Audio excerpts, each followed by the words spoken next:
Welcome to our channel Book by Book. If you're someone who considers yourself ambitious, maybe especially if you're an ambitious woman, you probably know this feeling. Like deep down, Oh, yeah. you feel kind of stuck on this treadmill of just doing, constantly pushing, always striving. Checking things off the list. Exactly, hitting deadlines, juggling everything. But underneath it all, there's this constant fatigue, right? This relentless busyness. And somehow you still feel behind. It's crazy. It is. We pour all this energy out, but we end up feeling drained, trapped by this idea that we have to do more, more, more. It's just not sustainable. And what's really interesting, maybe a bit insidious, is how this state of chronic busyness has become, well, normal. It's almost seen as a badge of honor. Right, like it equals productivity or success. Yeah. But that feeling, that internal friction, that sense of being constantly depleted, that's exactly the problem Kate Northrup tackles in her book, Do Less. Do less. A revolutionary approach to time and energy management for ambitious women. Even the title feels radical. It really does, Yeah. because her core message, her invitation, it flips the script completely. She asks, what if the real answer to achieving more, feeling better, being present, what if it isn't about doing more? But doing less, intentionally, Yeah. strategically, Exactly. It sounds totally backward at first glance, doesn't it? completely. Everything screams, do more, our culture, our inboxes, even that little voice inside. But for anyone listening right now who feels that exhaustion, who's ready to, reclaim some time, some energy, maybe even their sense of self, Yeah. and who's ready to challenge that toxic belief that our worth is somehow tied to how much we produce. This book is basically a roadmap. Okay, so that's our mission for this summary then. We're going to really unpack Northrup's approach. That's right. We'll dig into her main idea, why it pushes back against that hustle culture. We'll explore the 6 key lessons she lays out, the ones that help you make this shift towards alignment. And crucially, we'll get practical. Give you specific, actionable things you can actually start doing. Like today. To shift from always being busy to being sustainably aligned. Sounds good. Yeah, let's dive in. It's about getting clarity and finding real tools for a different kind of success. A regenerative kind. Okay, let's start at the foundation, the core thesis. Northrop really goes after traditional productivity ideas, doesn't she? She really does. She argues that the whole way we think about time management is flawed because it assumes we have this infinite linear fuel source, like we're machines. Oh, which are clearly not. Right, so her central idea is really a call to action. We need to stop the exhausting chase of just doing more things, quantity over quality. And instead, We need to intentionally align our limited time, yes, but also our fluctuating energy and our actions, align them with what truly matters to us, to the world. and the promise is, Right. what? Yeah. We actually get more done. More meaningful stuff done, yeah, and we sustain our well-being, feel more alive, more connected. It's not just about output. And that feels radical because, like you said, the default assumption is that doing more equals being more valuable. Quantity equals quality in our head. Exactly that false assumption. Northrop keeps pointing out that our bodies, our emotions, our nervous systems, they have limits. They have cycles. Which leads to that great quote you mentioned earlier. Ah, yes. Just because you're doing something doesn't mean you're getting results. We confuse motion with actual progress all the time. All the time. And that distinction is absolutely critical. It's why she shifts the focus so heavily onto energy management. Not just time management. Exactly. Time is finite, right? We all get 24 hours. That's the container. Okay. But energy, that's the deeper resource. It fluctuates. It gets depleted. So if you're running on empty, Then trying to optimize your calendar or time blocks, it's kind of pointless, like shuffling deck chairs on the Titanic, yeah, good analogy. You need fuel in the tank first. Managing your energy is the prerequisite for managing your time effectively. That's a core message. And it's important we touch on the specific context for women here, which the book really highlights. Definitely. There's this deep cultural conditioning, often subconscious, that suggests a woman's value professionally, socially, even as a mother, is tied directly to her output. And all the invisible labor she handles. The book directly challenges that, arguing that this constant drive for output isn't just unsustainable, it actually diminishes our real impact in the long run. So doing less isn't about being lazy. Not at all. It's not about slacking off or lowering your ambition. It's about discernment, being strategic, disciplined even. Making deliberate choices. Yes. Aligning your actions, and crucially, creating space. Space for what? Space to be present, space for creativity to emerge, space for deep rest, and ultimately, yeah, space for deeper, more meaningful accomplishment. So it's high impact through high alignment, not just high volume. That's it, exactly. Okay, so culturally, we're programmed with, I'll rest when I'm done, finish the list first. Right, the reward for exhaustion. But Northrup flips it. Yeah. Her mantra is more like, I'll do less so I can live more. And the paradox, the really surprising part, is that by doing that, you often end up accomplishing more of what truly matters. Because you're working with rested energy, with clarity, Yeah. instead of just pushing through fatigue. Precisely. You're leveraging your best self. Okay, that sets the stage really well. So if we buy into this idea that doing less can lead to more off, we need the how, the tools. Right. Which brings us neatly into part 2, the 6 key lessons she outlines for achieving this alignment. Perfect. Let's start with lesson 1, which feels foundational. It's about redefining productivity and maybe even harder, redefining worth. Yeah, this one hits deep. Northrup talks about what she calls the deficiency mindset. The deficiency mindset, what's that? It's that little voice, that nagging feeling inside so many ambitious people that says, I'll finally be enough When I finish this impossible list or when I get that promotion. Exactly. I need to hustle harder, take on more, prove my value. When you operate from that place of deficit, feeling like you have to earn your right to rest or even just exist, that's the engine driving burnout. It leads to misaligned effort, choosing volume just to feel busy and worthy. External validation becomes the goal. Oh, I think everyone can relate to that. Measuring your day by the number of check marks. Did I do enough? Regardless of whether those things were actually important or draining or even things you wanted to do, we mistake being busy for being successful or effective. So how does Northrup suggest we redefine productivity then? She argues for a radical update. Productivity shouldn't just be about measurable output, the quantity of stuff. Okay. Instead, true productivity should be defined as meaningful alignment. Meaningful alignment. With what? With your core values, with Yeah. your natural energy curve, we'll talk more about that. And importantly, alignment with your inner wisdom, your Yeah. intuition. So the focus shifts entirely. Yeah. From volume. To value and alignment. Okay, but let's be real. For someone who's built their whole identity around being the reliable one, the one who always says yes, always gets it done, this shift sounds terrifying. It absolutely can be. It can feel like an identity crisis. Who am I if I'm not constantly doing? But how do you start? How do you prioritize value over volume when that anxiety about not doing enough is just so loud? You have to start small and use concrete examples to see the difference. Northrup uses the example of, say, a woman juggling a demanding career, maybe kids, maybe a side project. Classic, doing it all. Right. Before, her success metric was checking off 20 tasks. After integrating this lesson, she shifts her core question. Instead of, how much did I do? She asks, what mattered? What moved the needle? What aligned with my energy and purpose today? So she might consciously drop things. Maybe she drops 2 commitments that were purely draining or done out of obligation, and instead she carves out deep, focused time for that one project that really lights her up, that aligns with her core values. Yeah, the result. The book emphasizes that even though the quantity of output goes down, the quality of her work, her engagement, her satisfaction, they all go up significantly. So she's not scattering her energy everywhere. Exactly. She's tending the fertile ground. Northrup uses this analogy of life as a field of flowers. Oh, I like that. Tell me more. Busyness is like frantically scattering seeds everywhere, trying to water everything, running ragged. That's familiar. Alignment, though, is intentionally planting fewer seeds, but in the best soil, nurturing them deeply, and waiting for those richer, more valuable blooms. That's a powerful image. Okay, so less scattering, more intentional planting. Precisely, which leads perfectly into lesson 2. This is where she really brings in our biology, our inherent design. Lesson 2 is work with your natural cycles. Ah, okay. Because that linear, always-on model we talked about, it just doesn't fit how we actually function, does it? Not at all. It forces this artificial constant pace. We try to push the same level of intensity into every hour, every day, every week. It ignores our daily energy, ups and downs, seasonal shifts, and for many women, the monthly cycle. We end up fighting ourselves. Constantly.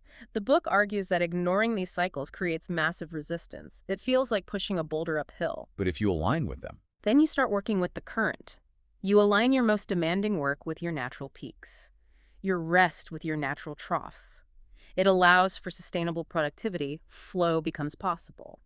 you mentioned the 4 phases of creation. Can you break those down? That seems key to understanding this cyclical approach. Absolutely. They are initiation, creation, rest, and integration. Think of them like seasons. Okay? Initiation. That's the spring. Dreaming, planning, gathering inspiration, mapping out the vision, planting the seeds. Creation. That's summer. The active doing, the focused output, putting the plans into action.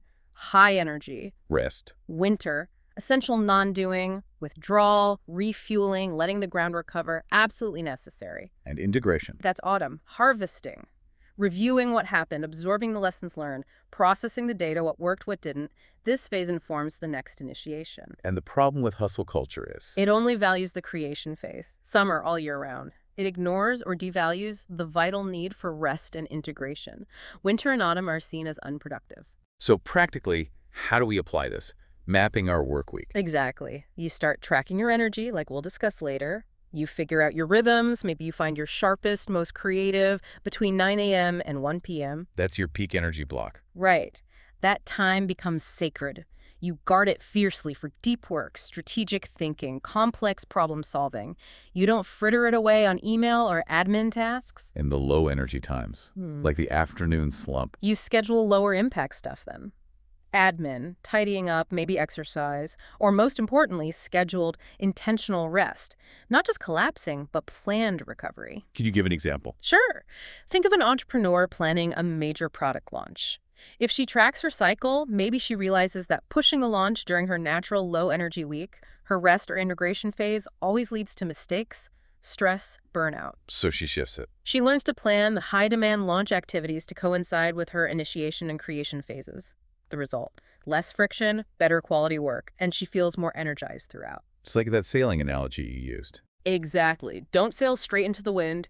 Use the currents, understand your body's rhythms, the 4 phases, and tack accordingly. You get there faster, smoother, and with less efforting. Okay, that makes a lot of sense. Working with, not against. Which leads directly into lesson 3. This explains the surprising outcome, the upward cycle of success through less. It's her framework for how this non-hustle approach actually builds momentum. An upward cycle. How does doing less fuel more success? Walk us through it. Okay, it starts with that deliberate first step, intentionally removing excess doing, pruning the list. Ruthlessly. Okay, step 1, pruned. That strategic reduction instantly frees up vital energy, mental energy, physical energy. Step 2, energy freed up. Then you take that liberated energy and you align your doing. You focus it on the few things that truly matter. This focused action generates real momentum and higher quality results. Step 3, aligned doing creates momentum. Okay, that makes sense so far. Yep. But here's the twist, right? Yes. Right in the middle of that momentum, you consciously center rest and being. You don't wait until you collapse, you schedule it in. So rest isn't the reward after the sprint. It's the pit stop during the race. Beautifully put. It's the necessary renewable fuel. That scheduled rest, that space for just being. It provides deeper creativity, renewed insight, vital clarity. And that clarity then feeds back into the start of the cycle. Exactly. It informs the next round of removing excess and aligning doing, but at a higher, more impactful level. You're building this upward spiral where rest is just as crucial as action, not a luxury, a necessity. Okay, but I'm thinking about someone, maybe a manager, who feels like they have to keep all those plates spinning, attend every meeting, answer every email instantly. How do they start this cycle without feeling like everything will just crash? It often starts with delegation and simplification. That's part of removing excess doing. Can you give an example of that? Yeah, the book talks about a small business owner totally overwhelmed by admin, constantly putting out fires. She commits to a month of radical doing less. Maybe she hires a virtual assistant for the non-essential stuff. Okay, delegation. Simplifies her core workflow down to just the essential steps. Puts a temporary freeze on new projects. Creates breathing room. Exactly. And that initial removal of the noise doesn't slow things down. It creates cognitive space.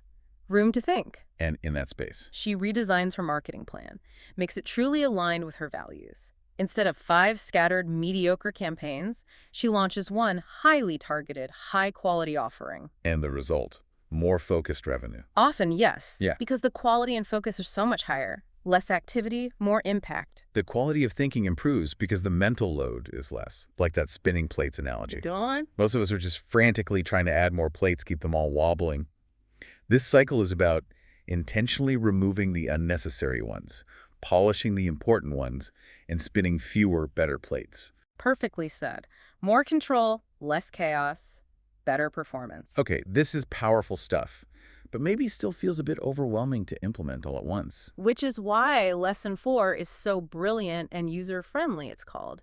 Experiments, tiny adjustments to do less. Experiments. I like the sound of that. Less pressure. Exactly. Northrup gets that a total life overhaul is intimidating. It often leads to analysis paralysis or giving up before you start. So instead, She offers 14 bite-sized 2-week practices, these experiments.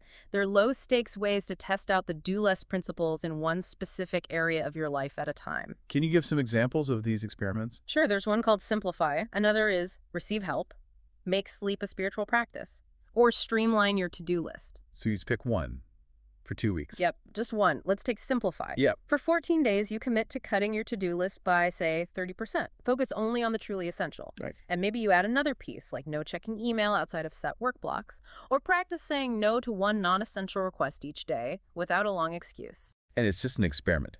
Data gathering. Exactly. You're not committing forever. You're just testing it for 2 weeks. At the end, you reflect. How did my energy feel? What happened when I said no? How was my focus when I wasn't checking email constantly? So you don't fail. You just get data. Right. You learn something about yourself and what works for you. Then maybe you pick another experiment for the next 2 weeks, like receive help, consciously asking for and accepting support. And over time, these little experiments add up. They accumulate into a significant shift, a new way of operating that feels sustainable because you built it piece by piece based on your own experience. It's like upgrading your car engine one part at a time while you're still driving it. Great analogy. Each small improvement, a better boundary here, more focus there, makes the whole system run smoother, more efficiently, with less effort. It removes the pressure of needing the perfect plan from day one. Okay, I love that iterative approach. It makes it feel achievable, which connects nicely to Lesson 5, which we touched on earlier but needs more focus. Manage energy, not just time. Absolutely fundamental. We keep saying it. Time is the container. Energy is the actual resource. If you only manage the clock but ignore your energy levels, you're destined to run on fumes. So the priority has to shift. Stop measuring effectiveness by hours logged. And start measuring it by the quality of the energy you bring to those hours. This means tracking energy, noticing what drains you, scheduling rest, and getting support. How do we practically start managing energy beyond just knowing it's important? This is where the energy tracker comes in.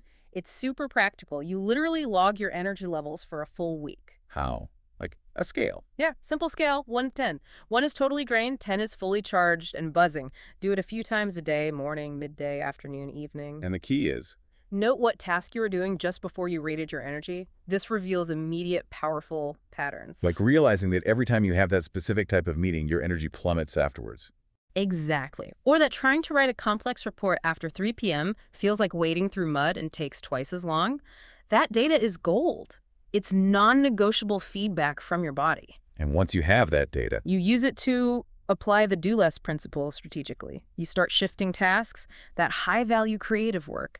You fiercely protect your peak energy times for that, maybe it's 9 a.m. to noon. in the low energy times, the afternoon slump, That's when you schedule the low-stakes stuff. Answering routine emails, filing, tidying up, or, crucially, you schedule actual restorative breaks, Yep. walks, meditation, naps, whatever recharges you. you treat rest like a work task. A vital energy-generating work task, not an afterthought. But what about people in really structured jobs where your schedule is mostly dictated for you? If your peak energy is 9 a.m., but you have a mandatory 3-hour meeting then? That's a real challenge, no doubt. The key is to control what you can control. Okay. Like what? You might not control that 9 a.m. meeting slot, but maybe you can control the 30 minutes before it or the hour after. Can you shift your most critical focus task into one of those controllable pockets? So you create islands of alignment within the constraints. Exactly. And for the unavoidable low-energy tasks during peak times, or vice versa, you adjust your expectations. You manage your mental energy around it. Don't try to force peak performance when the conditions aren't right. Acknowledge it, do what's needed, and conserve energy where possible. It's about working smarter within the system you're in, not waiting for the system to be perfect. Precisely. And remembering that rest isn't the reward for finishing, it's the prerequisite for starting starting effectively, like charging the electric car. Right. You don't just manage the route. You have to manage the battery level or you'll just stop. You got it. Which brings us to the final lesson, lesson 6. This one goes deeper into the mindset, the identity stuff, belonging, boundaries, and worth. Ah, okay. Because actually doing less requires saying no, right? Setting boundaries. Definitely. To create space for your authentic yes, the things that truly align, you inevitably have to say no more often. Even to things that seem good or that feed your ego or fulfill an obligation but ultimately drain you. And that's hard because it often bumps up against our need to belong, to be liked, to be seen as capable. Exactly. This is where we have to do the work of separating our sense of self-worth from our productivity, from our busyness, from how much approval we get. The book pushes back hard against that cultural message that rest is something you earn only after you're totally exhausted. Northrup encourages readers to ask themselves some tough questions. Who am I beyond what I do? What does my inner wisdom tell me I actually need right now? When you stop defining yourself just by your output, what happens? You unlock freedom. Mental, emotional, physical freedom. The fear of disappointing people or being seen as less than if you're not constantly hustling, it starts to loosen its grip. That takes a lot of internal trust, though, especially if you spent years getting validated for being the tireless one. It really does. And the book suggests building that trust through practice, specifically through setting concrete boundaries. Like what kind of boundaries? Tangible ones, deciding that being a good employee or partner doesn't mean 24/7 availability. So maybe it's email stops at 6 p.m., period. Or Saturday mornings are device-free family time, non-negotiable. Or consciously resisting the urge to volunteer for another committee just because you know you do a good job. Exactly. It's strategic withdrawal. It might feel uncomfortable at first, but the payoff is huge. Increased presence in the moments and relationships that matter, and a fundamental restoration of your energy reserves. So boundaries become an act of self-respect, not a sign of weakness. And the thing you do choose, get your best, most aligned energy. That's the heart of it. It comes back to that garden analogy again. How so? You can't make everything flourish if you plant every single seed you find. You have to choose which plants get your attention. You have to prune, and critically, you have to let the soil, your energy, your presence rest and regenerate so it stays fertile. Wow. Those 6 lessons really provide a comprehensive framework. Before we get to the super actionable takeaways, maybe just quickly recap those supporting frameworks Northrup offers. Tools for people to use. Yeah, good idea. We've mentioned the energy tracker, crucial for data, and the 4 phases of creation: initiation, creation, rest, integration, great for understanding cyclical work. Right. She also constantly emphasizes the less but better principle. It's the antidote to multitasking madness. Choose fewer things. Give them your full, aligned attention. The result: better quality, a bigger impact, more satisfaction. So it's not just doing less volume. It's actively aiming for higher quality and impact because you're doing less. Yeah. Maximizing effectiveness, not just effort. Exactly. And underpinning all of it is that constant reminder about intrinsic worth versus output. Your value isn't based on your to-do list. These frameworks are the practical bridges from knowing that intellectually to actually living it day to day. They help you build sustainable, non-depleting high performance. Okay, fantastic. Now, for everyone listening who's feeling inspired and maybe a little overwhelmed, let's nail down some immediate first steps. Let's synthesize this into 8 actionable takeaways people can start implementing, like right now. Let's do it. Make it concrete. Tip 1, you got to start with the data. Track your energy for 1 full week. Use that 1-10 scale. Note the tasks. Morning, midday, evening, no excuses. Yes, this eliminates guesswork. You'll be amazed at what you learn about your hidden energy drains just from this simple act of noticing. Tip 2, pick just one 14-day do less experiment. Maybe it's simplify, cut the list, receive help, or streamline your to-do list. Commit for 2 weeks, observe, gather data. The beauty is it's temporary. Low stakes. You can't fail, you just learn. It breaks that all or nothing feeling. Tip 3, schedule rest like it's your most important meeting. Put at least one 30-minute screen-free, task-free pause into your calendar every workday. Non-negotiable. This is actively prioritizing recovery. You tell your nervous system and everyone else that recharging is part of the job. Tip 4, audit your commitments. Seriously, list everything you feel obligated to do. Then be honest and cross out maybe 3 things that feel draining or don't align with your core purpose right now. And resist the urge to immediately fill that space. The goal is the space itself. Let it breathe. That's where the value is. Tip 5, use your energy tracker data. Align your major high-focus tasks with your peak energy times. Guard that time. Schedule the less demanding stuff for your lower energy periods. This is shifting from just having a schedule to having an intelligent, responsive schedule. Work with your biology, not against it. Quality goes up, efforting goes down. Tip 6. Write down your worth statement. Something like, my worth is not tied to how many things I do. I am enough. Put it where you can see it. Read it daily. Actively rewire that deficiency mindset. This is the crucial inner work. The mindset shift supports all the practical changes. You have to believe you're worthy of rest and alignment. Tip 7. Create a clear, concrete boundary around work or devices. Be specific. Maybe it's no email after 6 p.m. or device-free dinners. Communicate it simply. Boundaries define what's okay and what's not. They protect your energy and presence. Be clear, be kind, but be firm. And finally, tip 8. Do a quick weekly review. Just 15 minutes. Ask, what felt aligned this week? What drained me? What will I intentionally do less of next week? Then adjust your plan. This makes it iterative. You're constantly learning and refining. These 8 steps give you a real, tangible starting point to move from just understanding do less to actually living it. This has been such a great exploration of do less. Let's try and pull it all together in a final thought. Okay. I think the main thing to take away is that this book isn't just another productivity hack. It's really offering a fundamental paradigm shift. Moving away from the hamster wheel. Exactly. Rejecting that exhausting cycle of busyness and reclaiming your time, your energy for a life that feels more present, more meaningful, built on intentional action. The key shifts being hustle to alignment. Working with your natural cycles. Managing energy, not just time. Choosing less but better. And remembering your worth is inherent, not earned. Right. And the power is that applying even one of these lessons starts a ripple effect. Your choices get clearer, your energy more sustained, your impact deeper. You really can accomplish more of what matters by doing fewer better things. It comes back to that quote. When you do less, you have more energy, time, and enthusiasm for the things that matter the most to you. Such a vital message for today. So the final thought, the question maybe to leave everyone with is this. If you actually decide to intentionally step off that busy wheel, even just a little bit this week, what could you make space for?